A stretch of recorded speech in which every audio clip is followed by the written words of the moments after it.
Hello guys, I'll do a quick review of the Decathlon Forclaz ONPOWER 710 power bank.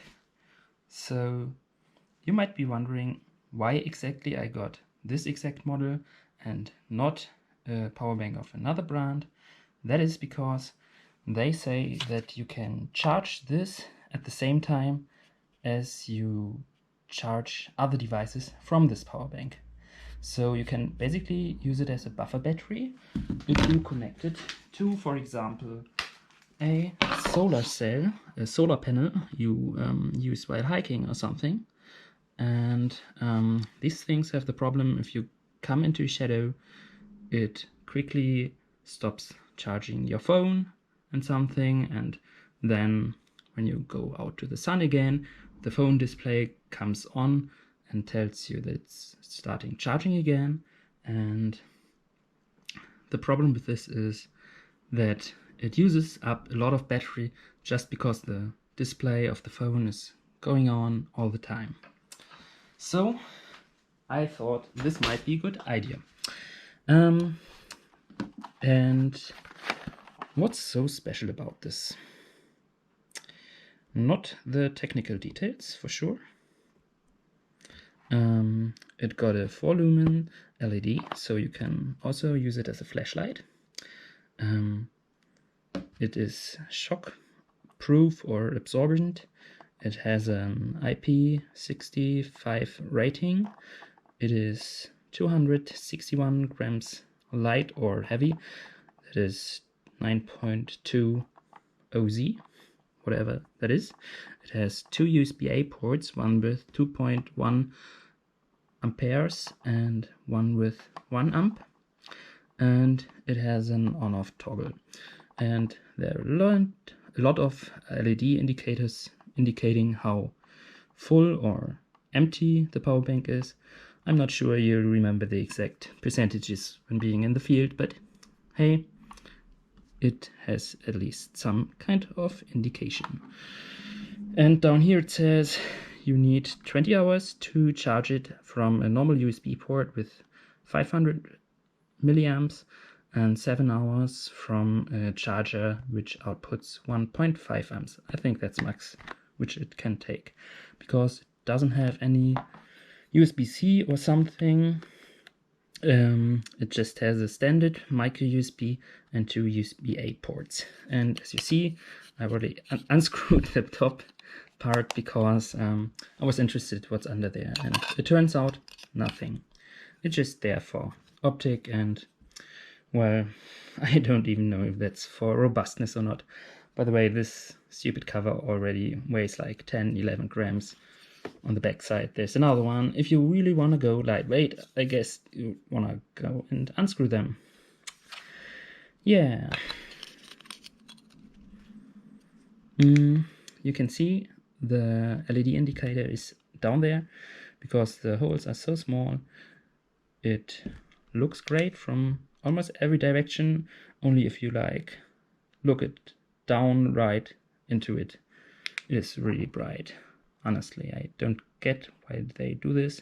It could be too bright if sleeping at hand or something.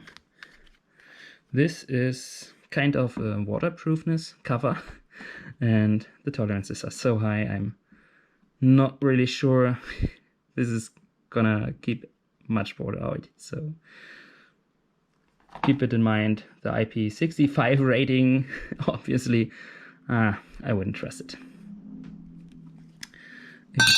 Okay, I'll get rid of this. If you long press the on button,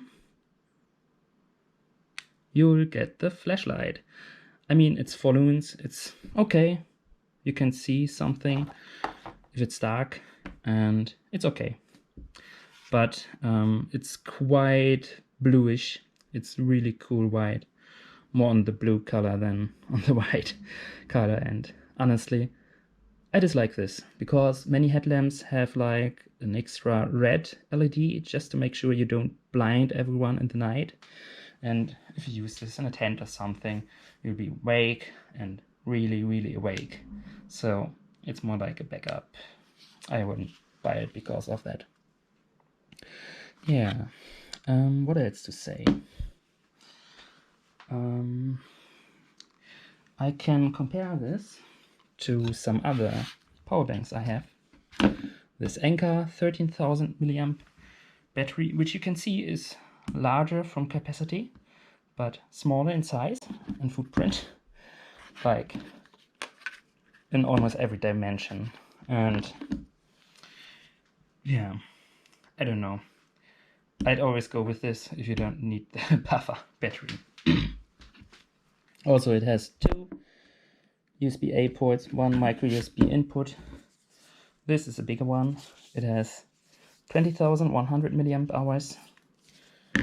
And yeah, I guess you can see what I'm saying with this is really clunky.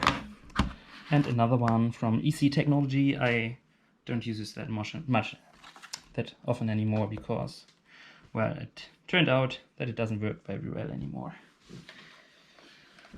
We can compare the weights though, because it is quite big, but it's not as heavy as you'd expect it to be. Like, if you weigh this one, you'll find that it has 241 grams. If you weigh this one, you'll find that it weighs 190 grams. If you weigh this one, it will be much more weighing, like 370 grams. Actually, that's lighter than expected to be. And wait a second, I just screw in the screws back because, I mean, we don't want to lie with weight, and we want to include the 1 grams of screws or something. And it's actually 265, which is, with the most comparable one, not that impressive. 242 grams. Actually, it's heavier, even though it has less capacity. I'm not impressed with this, but it is how it is.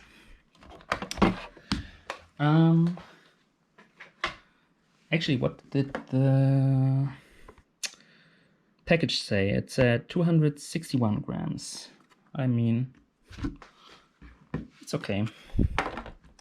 So now I'll test why I actually bought this thing. I want to try if it's true what they answered in the question and answer section, that you can charge and discharge this power bank simultaneously.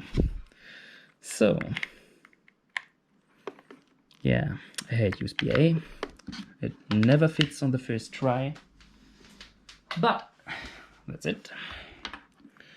I'd actually use this one to power this one.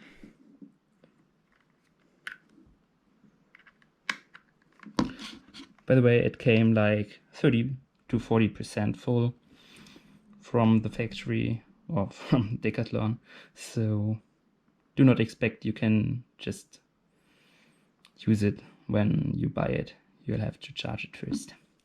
So this one is charging just fine, and now I power this one from there and we'll see what happens. And you see it does work. This one charges from that one and that one charges from this one. So the use case I actually hadn't thought does work. That's nice, because if I show you the other way around, if I try to use this one as a buffer battery, you'll find out that it doesn't work.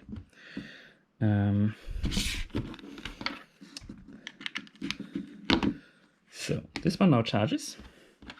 If I connect this one in there, it's always the wrong way. And now as soon as I connect this one, you see what happens? Nothing. Because it can't charge and discharge at the same time. As soon as I pull the plug and power it on, this one charges this one. Now I reconnect it and it stops charging because it can't charge and discharge. So The one use case I bought it for as a buffer battery for, like, from the bicycle's generator or for the solar panel, works exactly as advertised, so I guess I'm happy. By the way, there's another version of this one, which is I can't remember the exact capacity. It's a bit smaller, not as wide, I think the same thickness, and yeah,